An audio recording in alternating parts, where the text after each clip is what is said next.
At Rathkamp Financial, we act as your advocate in all wealth matters. We believe in long-term relationships and working to earn your continued trust with our customized investment solutions. Our greatest satisfaction comes from working with clients for many years and helping them realize their dreams. Good to have a Ross County kid on with us here today, speaking with Ben Hartsock, or Ben Hartsock, as he was always referred to on CBS by the great Jim Nance. Good to have you with us here this morning. Glad to be here. It's exciting to always reconnect with people back home. Actually, my mom was down this week, so I've gotten a good heavy dose of Ross County the past week. So glad to talk to you.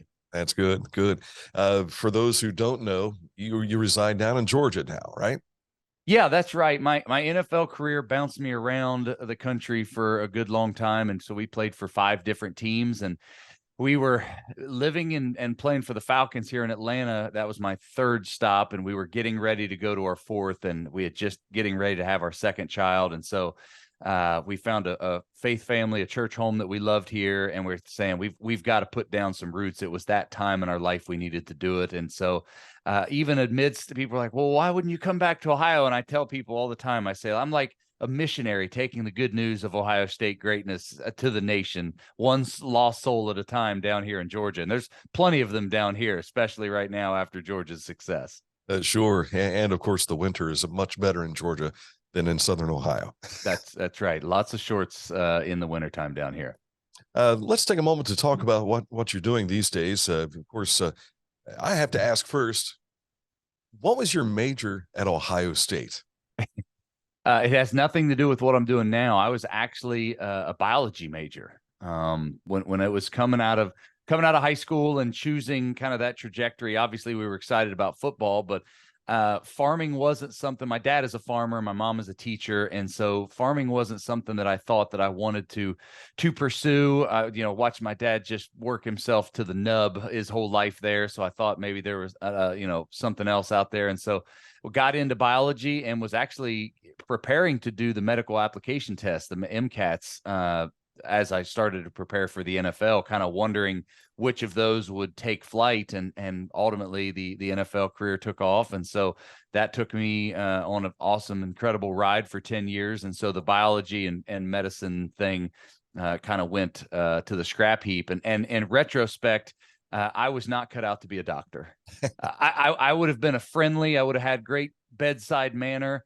But being a doctor is about being decisive and critical decisions at critical times. And I'm a slow processor. I need time to think things through. And so in retrospect, the good Lord knew that it was best for me to go play football for a little while. He gave you other abilities. That's right. That's right. Yeah, and the reason I asked that was because I knew that you had roomed with Craig Krenzel, and he also, I believe, was studying medicine, and neither of you are doing that. That's just to show you kids that your plans in high school don't always work out. Well, yeah, I say that about college a lot of times, that unless you're going for nursing or engineering where you have to kind of have that certificate of degree, I always say that colleges, whatever degree you get, it shows that you can learn at a collegiate level. And so there's so much pressure on kids today. I'm living it right now. I've got a sophomore and an 8th grader that they're starting to feel some of that expectation of trying to choose their life's trajectory. And I say, go to college and get a degree, and it'll show that you can learn at a college level. I know bankers that were geology majors, and a guy like me that now works in broadcasting was a biology major. So I don't have a huge amount of pressure, try to put not a ton of pressure on my own kids for that expectation, because ultimately a lot of times life takes you different directions. Yeah.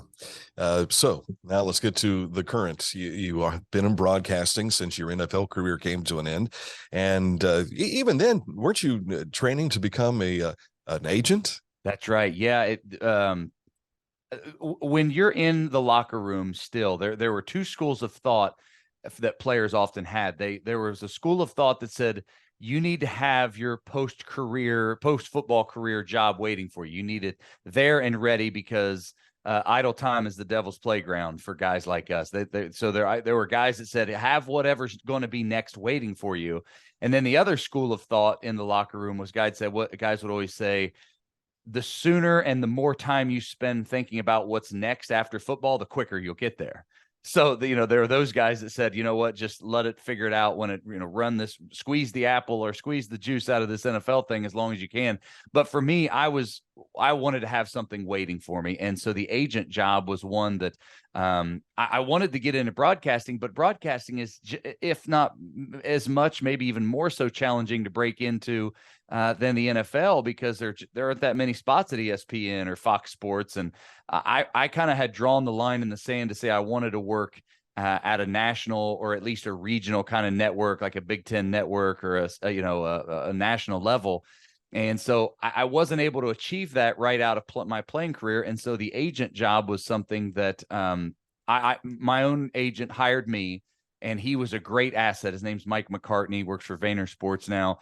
I wouldn't have played for as long as I did without his guidance and counsel through that entire process. A lot of times agents get bad names just, for a lot of reasons. He was a tremendous resource for me, guiding me, navigating me through everything from the draft process through choosing when I get cut. I got cut 4 or 5 times throughout my career. So having that wisdom for him. He was a coach, his kid, or he coached, was son of Bill McCartney, who won a national championship at Colorado. And just it worked as a scout, worked for the NFL. So it was a huge resource for me. And so I thought, well, I'll go do this for another generation of players. And it was I guess a noble pursuit, but the problem is the bad side of agenting was I was a square peg in a round hole. It was hard to be honorable. It was you had to really play dirty ball a lot of times to get ahead, and I just never felt comfortable with that. And so the broadcasting thing kind of fell out of the sky. Another friend of mine that was an Ohio State connection way back when I was still in school, I think it might have been 610 or 1460, I can't remember. It was Herbie and Fitzsimmons, Herb Street, before he had ascended to where he is now, and Ian Fitzsimmons. I got to know those guys, got to know Fitzsimmons a bunch, and he actually then 15 years later, when I was leaving agent work looking for broadcasting, he just kind of said he now still works for ESPN Radio, got me my first opportunity with ESPN Radio, and off we went. That's the genesis of how now I've been doing broadcasting since 2017. I think Skip Mossick and ONN and everyone would like to say it was WBNS. Okay. That's the one you were on WTV. And so just putting that out there. I've learned in broadcasting, you need to make sure to credit the right networks. That's right. Precisely, that's important. Precisely. Now you're with SiriusXM, and so you could be heard worldwide in that respect. And what has this transition been like for you? Yeah, so Sirius has had college sports coverage for, gosh, I don't know, as long as Sirius has been around. But they turned the switch on for the conference channels in 2018. And so in fall of 2018, they flipped the switch and turned on the Big Ten channel. SEC, ACC, all the Power 5 conferences have their own channel network. And so I was one of the initial analysts that was a part of that launch. And so since 2018, I've been on the Big Ten channel on their morning and afternoon show. And then I also do shows on their college sports radio channel that is more, all across the country focused. And so that has been a tremendous opportunity for me, because the college game is the one that I am most attracted to, most passionate about. Being an Ohio kid and playing for the school that you grew up loving, and parents all went there. There was so much connection. And colleges, Dan, you talk to a lot of pro players, I'm sure, and I've never found a current or a former pro player. They all say the same thing when they ask, when was your favorite time playing the game? It was always college. Yeah. And there's something special about that time in life, not just for football players, all of us. When we go to college, it is a launching transformative period in our life. And so Sirius has given me that opportunity to have a little more of a narrow focus, to be able to focus on the teams, the sport, and the institution of collegiate athletics that have been so formative for me, that I'm so passionate about. I think we learned so much about ourselves between the ages of 19 and 22. And I think that's why that is so true, what you're talking about, your favorite time to play, so to speak. So now let's transition back to your NFL playing days, you had the opportunity to play several places, like you said, and it seemed like you were hanging around with Hall of Famers, Peyton Manning.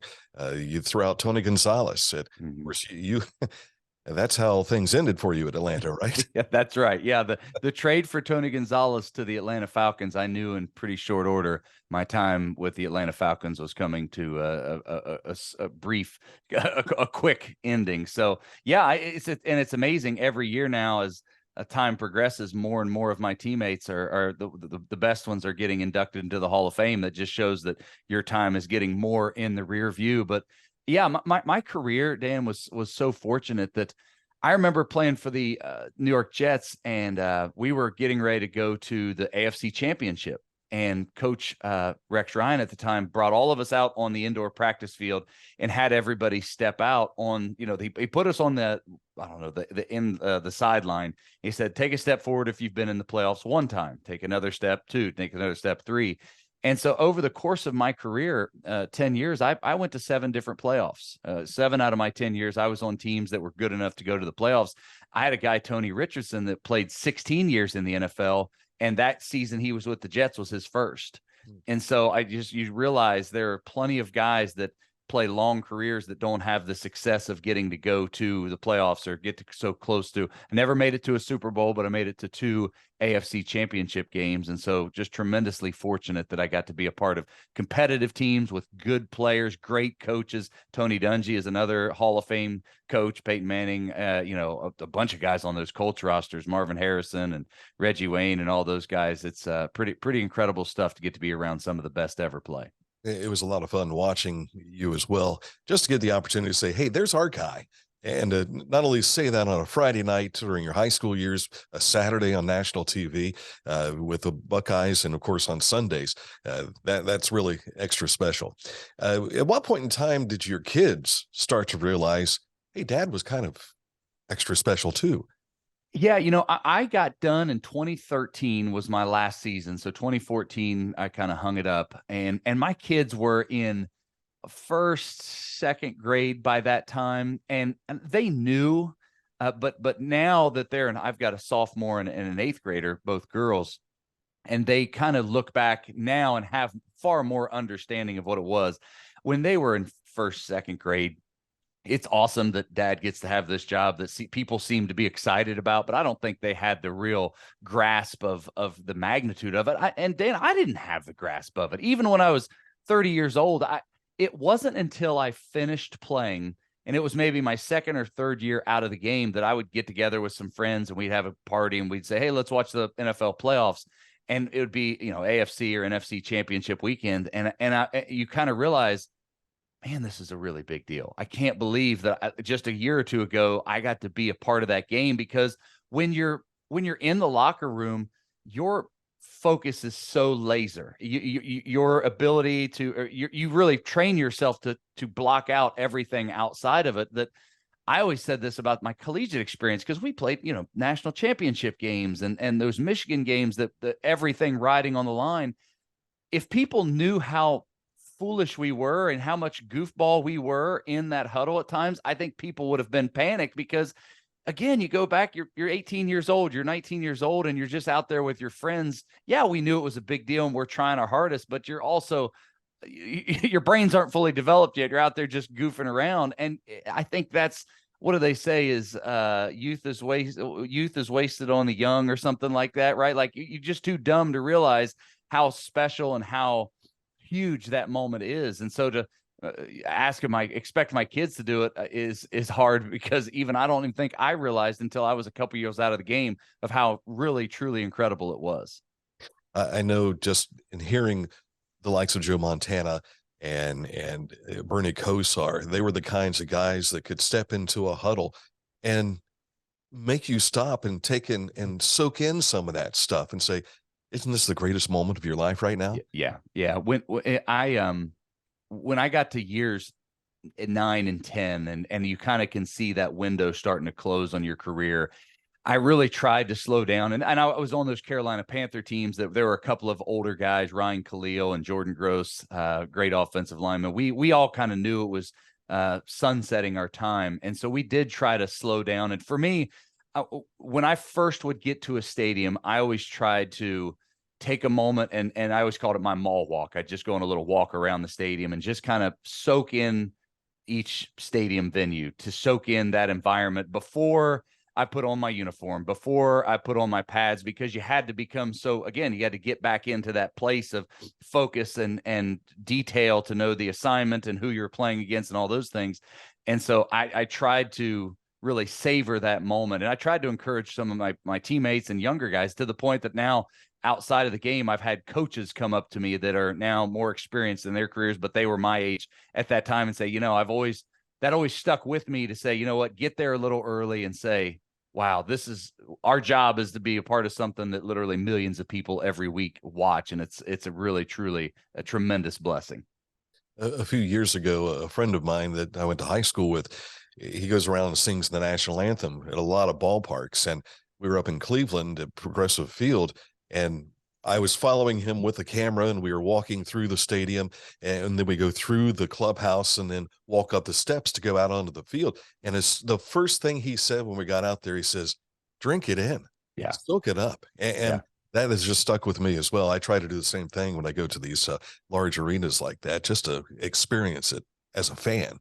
Well, and it's part of what I do as a broadcaster, kind of a little side passion project of mine is with broadcasting. And for a few years, I worked for ESPN Radio calling games, and so I would go to the venues and be the play-by-play, or the analyst for the ESPN Radio. I started making some YouTube videos of just showing that experience from a perspective that so few people ever get the opportunity to see. And so, as a player, you don't have that luxury. You've got to be focused on the task at hand. But now, as a broadcaster, I've been able to travel to. I went to the Red River Shootout this year, Texas, Oklahoma, and I've been to Penn State last season, and I did Ohio State, Michigan last year, which was a bummer, in Ann Arbor, and a bummer this year. But I really do enjoy sharing some of those sites that you never get to see. What does the tunnel at Michigan look like? What does field level at Happy Valley look like? To be able to have those, and it's been a great experience for me as well. I've never been to Ole Miss before. I've never been to Sanford Stadium for a Georgia game. And so I truly enjoy, because the thing that I've learned, Dan, is that as passionate as we are as Buckeye fans, there are another hundreds of thousands, millions of fans at Georgia or Ole Miss or Arkansas that are just as passionate about their own little slice of Americana. It really is a uniquely American institution that, while I may not have the same emotional attachment to your team, you're just as excited to be an Auburn Tiger as I am to be an Ohio State Buckeye. And I think that's really a fun thing to experience firsthand. Yeah, truly. My sister, who was a Buckeye fan growing up, moved near Knoxville down at Oak Ridge, and she's a crazy Tennessee fan. That's uncommon. Usually your college fandom is kind of inherited. Yeah. It's not often that you put yourself in the college fandom transfer portal. It's getting more common with football players, but the fans usually, I live down here near Atlanta, and I've got plenty of Tech fans that would love to put their name in the transfer portal. They don't want to be a Georgia Tech fan. They'd much rather be a Georgia fan. But if it's the school you grew up rooting for or the school you attended, your loyalty runs pretty deep. Yeah. Well, in her past, she had Jack Tatum and Champ Henson to follow along with. Yeah. So that kept the Buckeye thing alive for her there. I want to talk a little bit more about your YouTube channel, because I know it's like we started here with Litter Media. It's growing still. And I have to ask you about the editing capabilities that you have, because I watch a lot of these videos and I'm thinking to myself, he's missed his calling in some respects. Maybe being a video editor, maybe you can come work for us in your post radio life.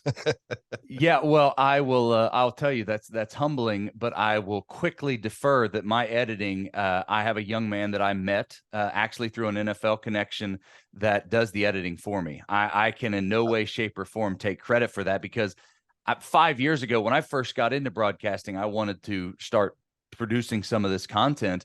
but the editing was the roadblock. It is such a challenge to work these programs and to make things in a compelling manner that I just simply, one, I didn't have the time. It's a huge amount of time. If you're a YouTube consumer like I am, I really enjoy that platform, watch lots of different content.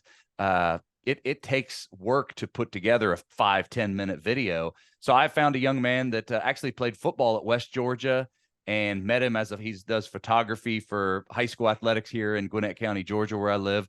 And I said, hey man, I'm trying to put some stuff together. Would you be willing to help? And he's been with me now for 3 or 4 years, to the point that he does such a good job. He's waiting on me to produce more content. Now the bottleneck is, for me, I'm not able to get out of the house enough to go to enough games to keep him busy enough to keep my my content. You got to be consistent in that world of the world of YouTube. And it's just, with where I am in life with high schoolers and stuff, I'm sure you know that it's challenging to keep all those plates spinning at one time. Well, if he has interest in moving to Southern Ohio, let me know, because we could certainly use him. One thing I discovered getting out of radio and into doing this was that, radio interviews, you could get that done and knock it out in 30 minutes. Yeah.